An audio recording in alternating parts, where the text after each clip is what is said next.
പുതിയൊരു വീഡിയോയിലേക്ക് എല്ലാവർക്കും സ്വാഗതം. ഈ ഒരു വീഡിയോയിൽ നമ്മളുടെ ബാക്കിയുള്ള ചാപ്റ്റർ 4 അനാറ്റമി ഓഫ് ഫ്ലവറിംഗ് പ്ലാന്റ്സിൻ്റെ ബാക്കി ടോപ്പിക്സാണ് ഡിസ്കസ് ചെയ്യാൻ പോകുന്നത്, ഫോക്കസ് ഏരിയ ബേസ്ഡ്. അപ്പോൾ കഴിഞ്ഞ കുറേ ക്ലാസ്സുകളിലായിട്ട് നമ്മൾ കുറേയധികം ടോപ്പിക്സ് പഠിച്ചു. ആദ്യം നമ്മൾ പഠിച്ചത് meristematic tissues, complex tissues, എപ്പിഡേർമൽ tissue system, vascular tissue system, പിന്നെ ഡൈക്കോട്ടിലിഡനസിൻ്റെയും മോണോക്കോട്ടിലിഡനസിൻ്റെയും അനാറ്റമി പഠിച്ചു. അതിൽ റൂട്ടിൻ്റെ അനാറ്റമിയാണ് നമ്മൾ കഴിഞ്ഞ ക്ലാസ്സിൽ ഡിസ്കസ് ചെയ്ത് നിർത്തിയത്. ഇനി നമുക്ക് ഡിസ്കസ് ചെയ്യാനുള്ളത് ഡൈക്കോട്ടിലിഡനസ് സ്റ്റെം, മോണോക്കോട്ടിലിഡനസ് സ്റ്റെം, അതുപോലെ ഡൈക്കോട്ടിലിഡനസ് ലീഫ്. ഈ 3 ടോപ്പിക്സും കൂടിയാണ്. ഇത് കഴിഞ്ഞാൽ ഈ ഒരു ചാപ്റ്റർ കംപ്ലീറ്റ് ആകും. അപ്പോൾ നമുക്ക് വേഗം തന്നെ ക്ലാസ്സിലേക്ക് കടക്കാം. അപ്പോൾ ആദ്യത്തെ ടോപ്പിക്കായിട്ടുള്ള ഡൈക്കോട്ടിലിഡനസ് സ്റ്റെം. അപ്പോൾ ഡൈക്കോട്ടിലിഡൻ എന്ന് പറഞ്ഞു കഴിഞ്ഞാൽ എപ്പോഴും നമ്മൾ പറയുന്ന പോലെ 2 കോട്ടിലിഡൻ ഉള്ളതിനെയാണ് നമ്മൾ ഡൈക്കോട്ടിലിഡൻ എന്ന് പറയുക. അപ്പോൾ ഡൈക്കോട്ടിലിഡനസ് സ്റ്റെമ്മിൻ്റെ അനാറ്റമിയെ പറ്റിയാണ് നമ്മൾ ഡിസ്കസ് ചെയ്യാൻ പോകുന്നത്. അപ്പോൾ ഇതിന് മേജറായിട്ട് 3 പാർട്ടുകളാണ് വരുന്നത്: എപ്പിഡേർമിസ്, കോർട്ടെക്സ്, സ്റ്റീൽ. അപ്പോൾ ഈ 3 ഭാഗങ്ങളാണ് വരുന്നത്. കോർട്ടെക്സിനും സ്റ്റീലിനും വീണ്ടും സബ് ഡിവിഷൻസ്, അല്ലെങ്കിൽ നമ്മൾ കോർട്ടെക്സും സ്റ്റീൽ എന്ന് പറയുന്നത് കുറച്ച് ലെയേഴ്സ് കൂടി ചേർന്ന് പറയുന്ന പേരാണ് കോർട്ടെക്സും സ്റ്റീലും. അപ്പോൾ അതിൻ്റെ ആ സബ് ലെയേഴ്സൊക്കെ നമ്മൾ എന്തൊക്കെയാണെന്ന് പഠിക്കും. അപ്പോൾ മെയിനായിട്ട് നമ്മൾ പറയുന്ന ലെയേഴ്സ് എപ്പിഡേർമിസും കോർട്ടെക്സും സ്റ്റീലുമാണ്.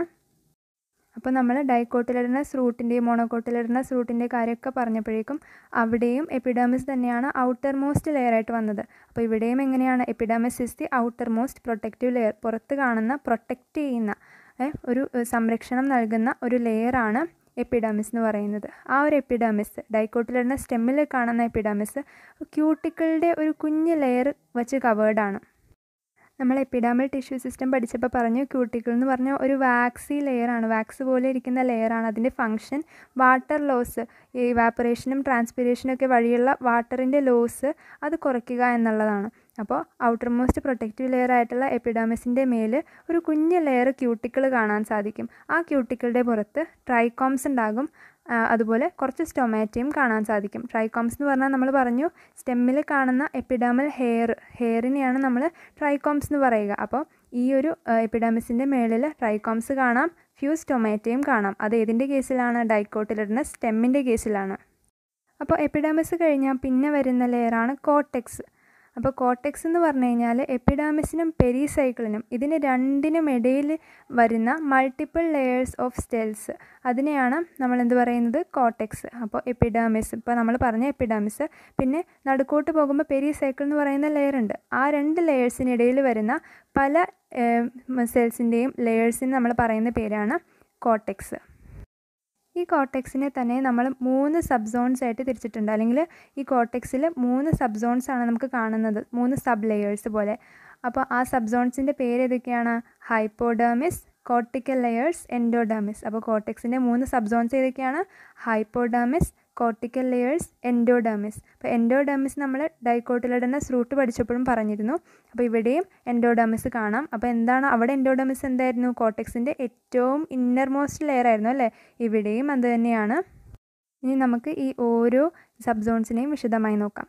ഹൈപ്പോഡേർമിസ് എന്ന് പറഞ്ഞു കഴിഞ്ഞാൽ എപ്പിഡേർമിസിൻ്റെ തൊട്ട് താഴെ കാണുന്ന കോർട്ടെക്സിൻ്റെ ഏറ്റവും പുറമേ കാണുന്ന ലെയറിനെയാണ് നമ്മൾ ഹൈപ്പോഡേർമിസ് എന്ന് പറയുക. അപ്പോൾ എപ്പിഡേർമിസിൻ്റെ തൊട്ട് താഴെ എന്നാൽ കോർട്ടെക്സിൻ്റെ പുറമേ കാണുന്ന ലെയർ, അതാണ് ഹൈപ്പോഡേർമിസ്. അപ്പോൾ ആ ഒരു ഹൈപ്പോഡേർമിസ് ഉണ്ടാക്കിയിരിക്കുന്നത്, ആ ഒരു ഹൈപ്പോഡേർമിസിൻ്റെ ലെയർ അത് എന്തുകൊണ്ടാണ് ഉണ്ടാക്കിയിരിക്കുന്നത്? കോളൻകൈമ സെൽസ് കൊണ്ടാണ്. ഓക്കെ, അപ്പോൾ അത് കൺസിസ്റ്റ് ചെയ്യുന്നത് ഫ്യൂ ലെയേഴ്സ് ഓഫ് കോളൻകൈമ. കോളൻകൈമ സെൽസിൻ്റെ ലെയേഴ്സാണ് ഈ ഹൈപ്പോഡേർമിസിനെ ഫോം ചെയ്യുന്നത്. ഹൈപ്പോഡേർമിസിൻ്റെ മെയിൻ ഫങ്ഷൻ എന്ന് പറഞ്ഞു കഴിഞ്ഞാൽ യങ് ആയിട്ടുള്ള സ്റ്റെംസ്, പുതിയതായിട്ട് വരുന്ന യങ് ആയിട്ടുള്ള സ്റ്റെംസിന് മെക്കാനിക്കൽ സ്ട്രെങ്ത് പ്രൊവൈഡ് ചെയ്യുക, സപ്പോർട്ട് പ്രൊവൈഡ് ചെയ്യുക എന്നുള്ളതാണ് ഈ ഹൈപ്പോഡേർമിസിൻ്റെ ഫങ്ഷൻ.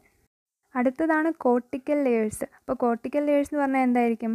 ഹൈപ്പോഡേർമിസിന് അടിയിൽ കാണുന്ന കോർട്ടെക്സിൻ്റെ ലെയറാണ് കോർട്ടിക്കൽ ലെയേഴ്സ്. അപ്പോൾ നമ്മൾ പറഞ്ഞു എപ്പിഡേർമിസിന് അടിയിൽ കാണുന്നത് ഹൈപ്പോഡേർമിസ്, ഹൈപ്പോഡേർമിസിന് അടിയിൽ കാണുന്നത് കോർട്ടിക്കൽ ലെയർ. അപ്പോൾ ഈ കോർട്ടിക്കൽ ലെയർ എവിടെയാണ് കാണുന്നത്? Below hypodermis. അപ്പോൾ ഇവ ഉണ്ടാക്കിയിരിക്കുന്നത് എന്തുകൊണ്ടാണ്? Rounded thin walled parenchyma cells. അതായത് റൗണ്ടിലുള്ള വളരെ തിന്നായിട്ടുള്ള വളരെ കുഞ്ഞു വോളുള്ള പാരൻകൈമ സെൽസ് വെച്ചിട്ടാണ് ഈ കോർട്ടിക്കൽ ലെയേഴ്സ് നിർമ്മിച്ചിരിക്കുന്നത്. അപ്പോൾ ഇവർക്കും കോൺസ്പിക്വസ് ഇൻ്റർസെല്ലുലാർ സ്പേസസ് ആണുള്ളത്. കോൺസ്പിക്വസ് എന്ന് പറഞ്ഞാൽ ഒത്തിരി വിസിബിൾ ഒന്നുമല്ല, നമുക്ക് ക്ലിയർ ആയിട്ട് കാണാൻ പറ്റാത്ത തരത്തിലുള്ള ഇൻ്റർസെല്ലുലാർ സ്പേസസ് ആണ്, വളരെ ചെറുതാണെന്നാണ് അർത്ഥം. അടുത്തത് വരുന്നതാണ് എൻഡോഡെർമിസ്. അപ്പോൾ എൻഡോഡെർമിസ് നമ്മൾ നേരത്തെ പറഞ്ഞു എന്താണ്, കോർട്ടെക്സിൻ്റെ ഇന്നർമോസ്റ്റ് ലെയറാണ്. ഏറ്റവും ഉള്ളിൽ കാണുന്ന കോർട്ടെക്സിൻ്റെ ലെയർ ഏതാണ്, എൻഡോഡെർമിസ്. അപ്പോൾ ഇവിടെ എൻഡോഡെർമിസിൻ്റെ സെൽസൊക്കെ സ്റ്റാർച്ച് ഗ്രെയിൻസിൽ റിച്ചാണ്. ഇവയിൽ കൂടുതൽ സ്റ്റാർച്ച് ഗ്രെയിൻസ് കാണാൻ സാധിക്കും. അതുകൊണ്ട് തന്നെ ഈ എൻഡോഡെർമിസിനെ സ്റ്റാർച്ച് ഷീത്ത് എന്നും പറയാറുണ്ട്. അപ്പോൾ ഈ എൻഡോഡെർമിസിൻ്റെ ലെയറിലെ ആ സെൽസൊക്കെ സ്റ്റാർച്ച് ഗ്രെയിൻസിൽ വളരെ റിച്ച് ആയതുകൊണ്ട് ഈ ഒരു ലെയറിനെ നമ്മൾ സ്റ്റാർച്ച് ഷീത്ത് എന്ന് പറയാറുണ്ട്. അപ്പോൾ ഏതൊക്കെയാണ് കോർട്ടെക്സിൻ്റെ 3 സബ് സോൺസ് അല്ലെങ്കിൽ sub layers, hypodermis, cortical layers, endodermis. പിന്നെ നമ്മൾ പറഞ്ഞു സ്റ്റീൽ അല്ലേ, എപ്പിഡെർമിസ്, കോർട്ടെക്സ്, സ്റ്റീൽ എന്നാണ് നമ്മൾ പറഞ്ഞത്. അപ്പോൾ ആ മൂന്നാമത്തേതായിട്ടുള്ള സ്റ്റീൽ അതെന്തിനെയൊക്കെ കൂടിച്ചേർന്നാണ് നമ്മൾ സ്റ്റീൽ എന്ന് പറയുന്നത്. നമ്മൾ ഡൈക്കോട്ടിലിഡനസ് റൂട്ടിൻ്റെ കേസിലും പറഞ്ഞിരുന്നു അല്ലേ. അവിടെ നമ്മൾ പറഞ്ഞത് ഏതൊക്കെയായിരുന്നു, pericycle, vascular bundles, conjunctive tissue, pith. ഇതൊക്കെയാണ് നമ്മൾ അവിടെ ഡൈക്കോട്ടിലിഡനസ് റൂട്ടിൻ്റെ കേസിൽ പറഞ്ഞത്. പക്ഷേ സ്റ്റെമ്മിൻ്റെ കേസിൽ വരുമ്പോൾ പെരിസൈക്കിളുണ്ട്, വാസ്കുലാർ ബണ്ടിൽസ് ഉണ്ട്, പിത്തുണ്ട്. പക്ഷേ കൺജങ്ക്റ്റീവ് ടിഷ്യൂവിന് പകരം എന്താണുള്ളത് ഇവിടെ, മെഡുല്ലറി റേസ്. അപ്പോൾ ഏതൊക്കെയാണ് സ്റ്റീലിൽ വരുന്നത്, pericycle, vascular bundles, medullary rays, pith. ഇനി നമുക്ക് ഈ ഓരോന്നും നോക്കാം അല്ലേ. Pericycle, medullary rays, vascular bundles, pith, ഇത് എന്താണെന്ന് വിശദമായി നമുക്ക് നോക്കാം. പെരിസൈക്കിൾ എന്ന് പറഞ്ഞു കഴിഞ്ഞാൽ എൻഡോഡെർമിസിൻ്റെ ഇന്നർ സൈഡിൽ കാണുന്ന എന്താണ്, ഒരു ലെയറാണ് പെരിസൈക്കിൾ. ഇവ ഫ്ലോയത്തിന് പൊക്കത്തും എൻഡോഡെർമിസിന് ഉള്ളിലുമായിട്ട് കാണുന്ന ലെയറാണ് പെരിസൈക്കിൾ. അപ്പോൾ ഇവ ഉണ്ടാക്കിയിരിക്കുന്നത് സ്ക്ലീറൻകൈമ സെൽസ് കൊണ്ടാണ്. അപ്പോൾ ഇവ കാണപ്പെടുന്നത് സെമി ലൂണാർ പാച്ചസ് ആയിട്ടാണ്. അപ്പോൾ പെരിസൈക്കിൾ എന്ന് പറഞ്ഞു കഴിഞ്ഞാൽ എൻഡോഡെർമിസിന് ഉള്ളിലും ഫ്ലോയത്തിന് പുറമേയും കാണുന്ന ഒരു ലെയർ. അവ ഉണ്ടാക്കിയിരിക്കുന്നത് ഏത് സെൽസ് കൊണ്ടാണ്, സ്ക്ലീറൻകൈമ സെൽസ് കൊണ്ടാണ്. ഇത് സെമി ലൂണാർ പാച്ചസ് ആയിട്ടാണ് കാണുന്നത്. സെമി ലൂണാർ എന്ന് പറഞ്ഞാൽ ഹാഫ് മൂണിൻ്റെ ഷേപ്പ്, ആ ഒരു ഷേപ്പിൽ അല്ലെങ്കിൽ ക്രെസൻറ്റ് ഷേപ്പ് എന്നൊക്കെ നമ്മൾ പറയും. അപ്പോൾ ആ ഒരു ഷേപ്പിൽ കാണുന്നതിനെയാണ് നമ്മൾ സെമി ലൂണാർ എന്ന് പറയുന്നത്. അപ്പോൾ ആ ഒരു രൂപത്തിൽ കാണുന്ന ഒരു ലെയറാണ് പെരിസൈക്കിൾ. അടുത്തത് നമ്മൾ പറയുന്നതാണ് മെഡുല്ലറി റേസ്. മെഡുല്ലറി റേസ് എന്ന് പറഞ്ഞു കഴിഞ്ഞാൽ നമ്മൾ ഡൈക്കോട്ടിലിഡനസ് റൂട്ടിൻ്റെ കാര്യം പറഞ്ഞപ്പോൾ ഫ്ലോയത്തിൻ്റെയും സൈലത്തിൻ്റെയും ഇടയിൽ കൺജങ്ക്റ്റീവ് ടിഷ്യൂ ഉണ്ടെന്ന് പറഞ്ഞു. അപ്പോൾ അതിന് പകരമായിട്ട് ഇവിടെ ഫ്ലോയത്തിൻ്റെയും സൈലത്തിൻ്റെയും ഇടയിൽ കാണുന്ന പാരൻകൈമ സെൽസിൻ്റെ ലെയേഴ്സിനെ പറയുന്ന പേരാണ് മെഡുല്ലറി റേസ്. അപ്പോൾ these are few layers of radially placed parenchyma cells between vascular bundles. Vascular bundles എന്ന് പറഞ്ഞാൽ സൈലവും ഫ്ലോയും. അപ്പോൾ അതിനിടയിൽ കാണുന്ന പാരൻകൈമ സെൽസിൻ്റെ റേഡിയലായിട്ട് വെച്ചിരിക്കുന്ന പാരൻകൈമ സെൽസിൻ്റെ ലെയറിനെയാണ് നമ്മൾ മെഡുല്ലറി റേസ് എന്ന് പറയുന്നത്. അടുത്തതാണ് വാസ്കുലാർ ബണ്ടിൽസ്. വാസ്കുലാർ ബണ്ടിൽസ് ഏതൊക്കെയാണ്, സൈലവും ഫ്ലോയും. അത് മറന്നു പോരുത്. വാസ്കുലാർ ബണ്ടിൽസ് സൈലവും ഫ്ലോയും. അത് ലാർജ് നമ്പറിൽ, വളരെ വലിയ നമ്പറിൽ തന്നെ നമുക്ക് ഈ ഡൈക്കോട്ടിലിഡനസ് സ്റ്റെമ്മിൽ അവയെ കാണാൻ സാധിക്കും. ഇവയുടെ റിംഗ് അറേഞ്ച്മെൻ്റ് എന്ന് പറയുന്നത്, ഇവയിൽ ഈ ഒരു സൈലവും ഫ്ലോയും റിങ്ങിൻ്റെ രൂപത്തിലാണ് അറേഞ്ച് ചെയ്തിരിക്കുന്നത് സ്റ്റെമ്മുകളിൽ. അതെന്ന് പറയുന്നത് ഡൈക്കോട്ട് സ്റ്റെമ്മിൻ്റെ ഒരു ക്യാരക്ടറിസ്റ്റിക് ആണ്. കാരണം ഡൈക്കോട്ട് സ്റ്റെമ്മിലാണ് അങ്ങനെ ഒരു അറേഞ്ച്മെൻറ്റ് നമുക്ക് കാണാൻ സാധിക്കുന്നത്. അതുകൊണ്ട് തന്നെ ഈ ring arrangement of the vascular bundle is A characteristic of the dicot stem. അപ്പോൾ വാസ്കുലാർ ബണ്ടിൽസിൻ്റെ റിംഗ് അറേഞ്ച്മെൻറ്റ് എന്ന് പറയുന്നത് ഏത് സ്റ്റെമ്മിൻ്റെ ക്യാരക്ടറിസ്റ്റിക് ആണ്, ഡൈക്കോട്ട് സ്റ്റെമ്മിൻ്റെ. ഓക്കെ, ഇവിടെ എല്ലാ വാസ്കുലാർ ബണ്ടിൽസും കോൺജോയിൻറ്റുമാണ്, ഓപ്പണുമാണ്.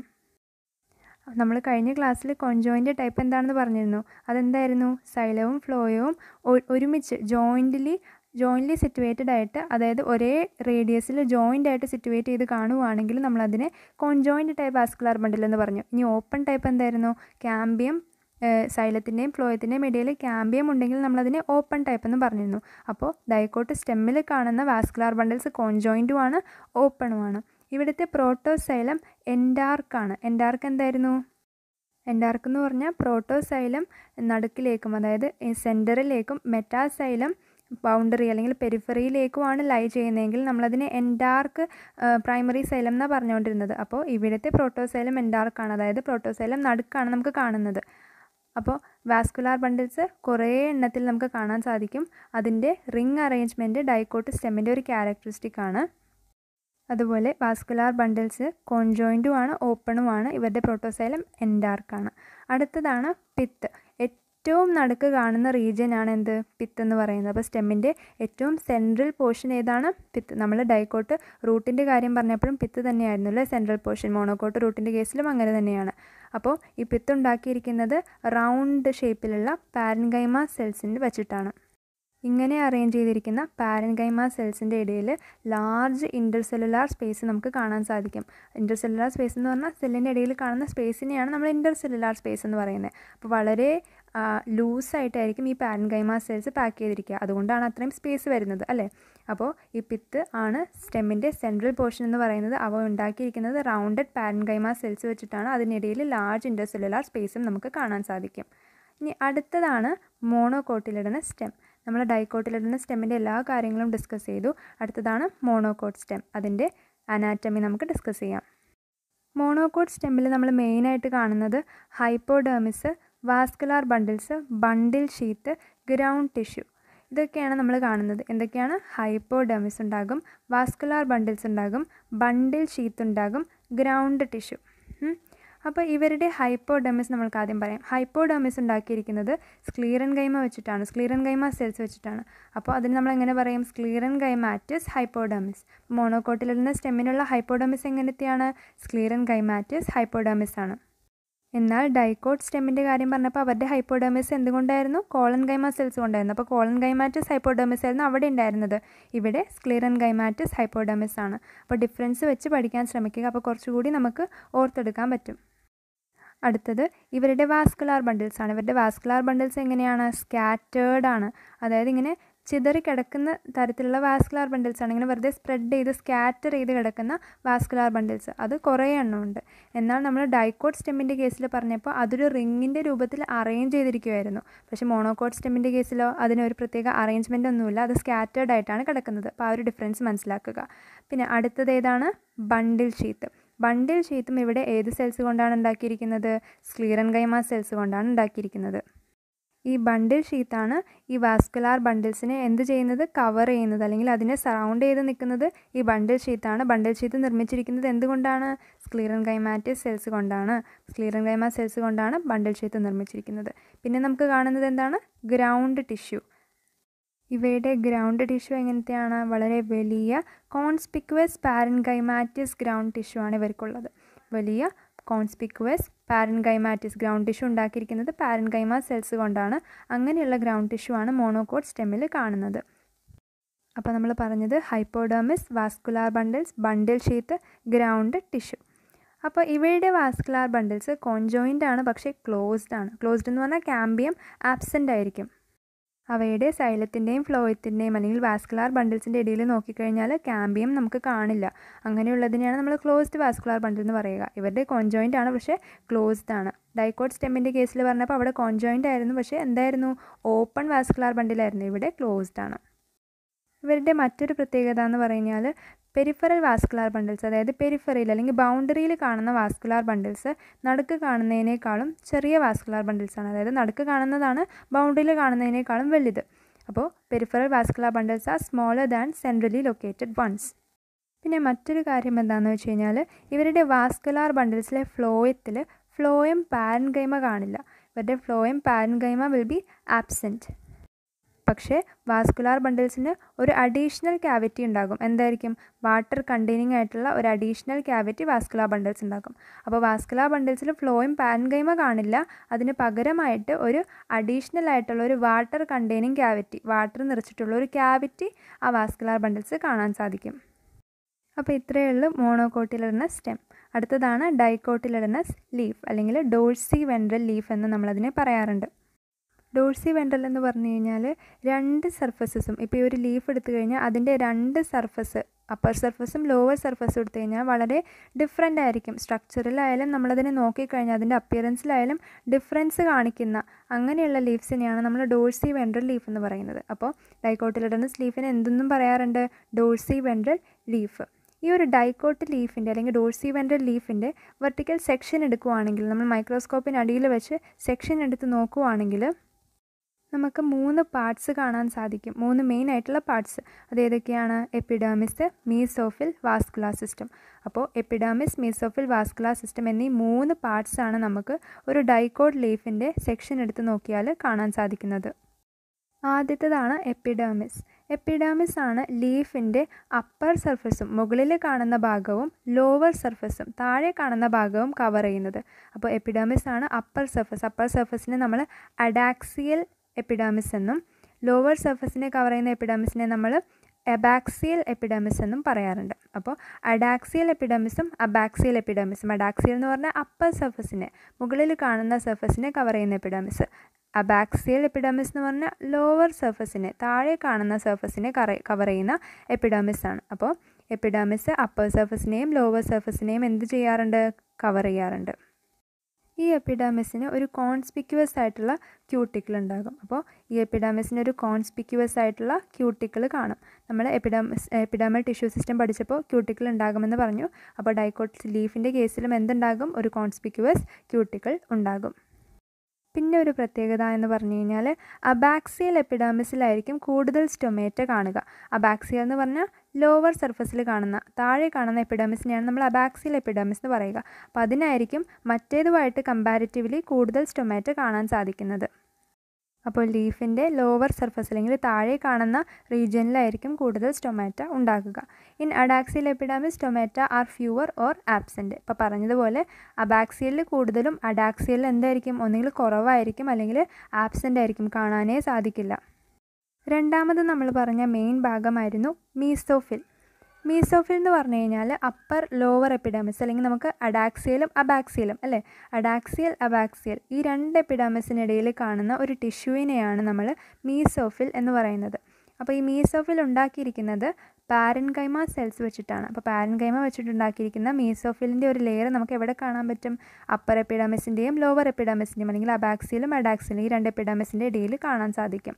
അപ്പോൾ ഇവയ്ക്ക് ക്ലോറോപ്ലാസ്റ്റ് ഉണ്ടാകും, അതുകൊണ്ട് തന്നെ ഫോട്ടോസിന്തസിസ് നടത്താനും സാധിക്കും. അപ്പോൾ ഈ മീസോഫിൽ സെൽസ് ഫോട്ടോസിന്തസിസ് നടത്തുന്നത് ക്ലോറോപ്ലാസ്റ്റ് ഉള്ളത് കൊണ്ടാണ്. It has 2 types of cells. ഈ മീസോഫിലിന് തന്നെ 2 തരം സെൽസ് ഉണ്ട് മീസോഫിലിൽ. അത് ഏതൊക്കെ സെൽസാണ്? Palisade parenchyma, spongy parenchyma. നമ്മൾ പറഞ്ഞു മീസോഫിൽ സെൽസ് ഉണ്ടാക്കിയിരിക്കുന്നത് പാരൻകൈമ സെൽസ് വെച്ചിട്ടാണ്. അപ്പോൾ അത് തന്നെ 2 തരത്തിലുണ്ട്, പാലിസേഡ് പാരൻകൈമയും സ്പോഞ്ചി പാരൻകൈമയും. ഇത് എന്തൊക്കെയാണ് നമുക്ക് നോക്കാം. അപ്പോൾ പാലിസേഡ് പാരൻകൈമ എന്ന് പറഞ്ഞു കഴിഞ്ഞാൽ അഡാക്സിയൽ എപ്പിഡെർമിസിന് അടുത്ത് അറേഞ്ച് ചെയ്തിരിക്കുന്ന പാരൻകൈമ സെൽസ്. അഡാക്സിയൽ എന്ന് പറഞ്ഞാൽ അപ്പർ സർഫസ് എപ്പിഡെർമിസ്, അപ്പോൾ അതിനടുത്ത് അറേഞ്ച് ചെയ്തിരിക്കുന്ന പാരൻകൈമ സെൽസാണ് palisade parenchyma. It is adaxially placed. ഈ പാലിസേഡ് പാരൻകൈമ നമുക്ക് ഈ ഒരു ഫിഗറിൽ നോക്കിക്കഴിഞ്ഞാൽ കാണാം, എവിടെയാണ്? അഡാക്സിയൽ എപ്പിഡെർമിസിൻ്റെ തൊട്ടടിയിൽ. അപ്പോൾ ആ ഫിഗറിൽ നോക്കിക്കൊണ്ട് തന്നെ പറയാം, ആ പാലിസേഡ് പാരൻകൈമയുടെ സെൽസ് കുറച്ച് നീളമുള്ളതാണ് അല്ലേ, ഇലോങ്ങേറ്റഡ് ആയിട്ടുള്ള സെൽസാണ് പാലിസേഡ് പാരൻകൈമ. അവ വെർട്ടിക്കലായിട്ടാണ് പ്ലേസ് ചെയ്തിരിക്കുന്നത്, അതുപോലെ അങ്ങോട്ടും ഇങ്ങോട്ടും പാരലലായിട്ടാണ് പ്ലേസ് ചെയ്തിരിക്കുന്നത്. ഇങ്ങനെ വെർട്ടിക്കലായിട്ട് നീളത്തിൽ ഇങ്ങനെ വച്ചു പോയിരിക്കുന്ന സെൽസാണ് പാലിസേഡ് പാരൻകൈമ. അപ്പോൾ പാലിസേഡ് പാരൻകൈമ അഡാക്സിയൽ എപ്പിഡെർമിസിന് തൊട്ടടുത്താണ് പ്ലേസ് ചെയ്തിരിക്കുന്നത്. ഇലോങ്ങേറ്റഡ് ആയിട്ടുള്ള വെർട്ടിക്കലായിട്ടുള്ള അറേഞ്ച് ചെയ്തിരിക്കുന്ന സെൽസ് കൊണ്ടാണ് ഈ പാലിസേഡ് പാരൻകൈമ ഉണ്ടാക്കിയിരിക്കുന്നത്. അവ പാരലലായിട്ടായിരിക്കും നമുക്ക് കാണാൻ സാധിക്കുക.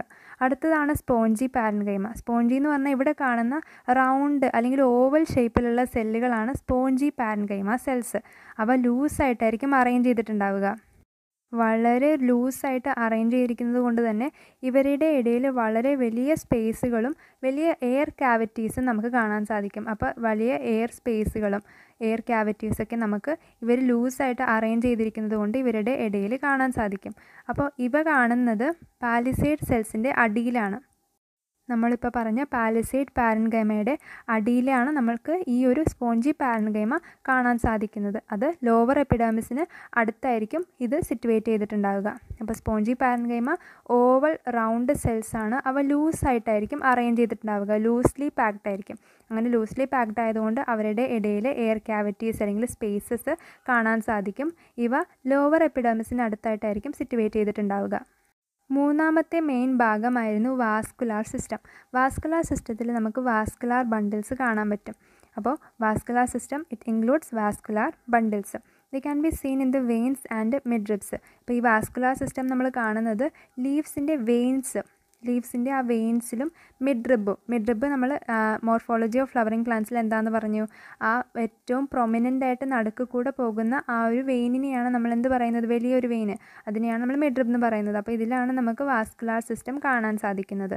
അപ്പോൾ ഈ വാസ്കുലാർ ബണ്ടിൽസിൻ്റെ സൈസ് അത് ഈ വെയിൻസിനെ ഡിപ്പെൻഡ് ചെയ്യും. അപ്പോൾ വെയിൻസ് വലുതാണെങ്കിൽ വാസ്കുലാർ ബണ്ടിൽസും വലുതായിരിക്കും, വെയിൻസ് ചെറുതാണെങ്കിൽ വാസ്കുലാർ ബണ്ടിൽസും ചെറുതായിരിക്കും. അപ്പോൾ വാസ്കുലാർ ബണ്ടിൽസിൻ്റെ സൈസ് തീരുമാനിക്കുന്നത് വെയിൻസിൻ്റെ സൈസാണ്. ഈ വെയിൻസിൻ്റെ സൈസ് റെറ്റിക്കുലേറ്റ് വീനേഷനിലാണെങ്കിൽ, റെറ്റിക്കുലേറ്റ് വീനേഷൻ നമ്മൾ മെയിനായിട്ട് ഡൈക്കോട്ട് ലീവ്സിലാണ് കാണുന്നതെന്ന് നമ്മൾ മോർഫോളജി ഓഫ് ഫ്ലവറിംഗ് പ്ലാന്റ്സിൽ പറഞ്ഞിരുന്നു. അപ്പോൾ റെറ്റിക്കുലേറ്റ് വീനേഷനിലാണെങ്കിൽ വെയിൻസിൻ്റെ സൈസ് എന്ന് പറയുന്നത് പലതായിരിക്കും. നമ്മൾ ആ റെറ്റിക്കുലേറ്റ് വീനേഷൻ എന്ന് പറഞ്ഞാൽ നെറ്റ്വർക്ക് ഫോം ചെയ്യുന്ന വെയിൻസിനെ നെറ്റ്വർക്ക് ആയിട്ടാണ് അറേഞ്ച് ചെയ്തിരിക്കുന്നതെങ്കിൽ അത് റെറ്റിക്കുലേറ്റ് വീനേഷനാണ്. അപ്പോൾ അങ്ങനെയുള്ള നമ്മൾ ഒരു ലീഫ് എടുത്ത് നോക്കിക്കഴിഞ്ഞാൽ തന്നെ അതിലെ വെയിൻസിൻ്റെ തിക്നെസ് വളരെ വ്യത്യാസമുണ്ടാകും. ചിലതിന് വളരെ തിന്നായിരിക്കും, ചിലത് വളരെ തിക്കായിരിക്കും. അപ്പോൾ ഡൈക്കോട്ട് ലീവ്സിലെ റെറ്റിക്കുലേറ്റ് വീനേഷൻ ആയതുകൊണ്ട് അവയുടെ വെയിൻസിൻ്റെ തിക്നെസ് വ്യത്യാസപ്പെടും. അതുകൂടാതെ ഈ വാസ്കുലാർ ബണ്ടിൽസ്, അതായത് സൈലവും ഫ്ലോയവും, അവ ബണ്ടിൽ ഷീത്ത് സെൽസ് എന്ന് പറയുന്ന തിക്ക് വോൾഡ് ആയിട്ടുള്ള സെൽസിൻ്റെ ലെയർ വെച്ചിട്ട് കവേർഡാണ്. അല്ലെങ്കിൽ ഈ ബണ്ടിൽ ഷീത്ത് സെൽസ് എന്ന് പറയുന്ന തിക്ക് വോൾഡ് സെൽസിൻ്റെ ഒരു ലെയറാണ് ഇവയ്ക്ക് ചുറ്റും നമുക്ക് കാണാൻ സാധിക്കുന്നത്. ഇവയ്ക്ക് ചുറ്റും സറൗണ്ട് ചെയ്ത് നിൽക്കുന്നത് ബണ്ടിൽ ഷീത്ത് സെൽസ് ആയിട്ടുള്ള തിക്ക് വോൾഡ് സെൽസ് ആണ്. അപ്പോൾ വാസ്കുലാർ ബണ്ടിൽസിൻ്റെ ചുറ്റും കാണുന്നത് ഒരു layer of thick walled bundle sheath cells ആണെന്ന് ഓർക്കുക.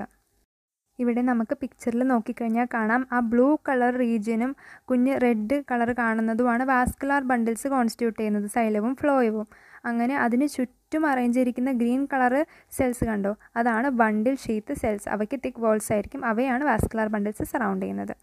അപ്പോൾ ഈ ഒരു ടോപ്പിക്കോട് കൂടി നമ്മളുടെ ഈ ഒരു അനാറ്റമി ഓഫ് ഫ്ലവറിംഗ് പ്ലാന്റ്സ് എന്ന് പറയുന്ന 4ാമത്തെ ചാപ്റ്ററിൻ്റെ focus area based discussion complete ആവുകയാണ്. അപ്പോൾ ഈ ഒരു വീഡിയോ നിങ്ങൾക്ക് ഹെൽപ്ഫുള്ളായിട്ട് തോന്നുവാണെങ്കിൽ നിങ്ങളുടെ ഫ്രണ്ട്സിനൊക്കെ ഷെയർ ചെയ്ത് കൊടുക്കുക.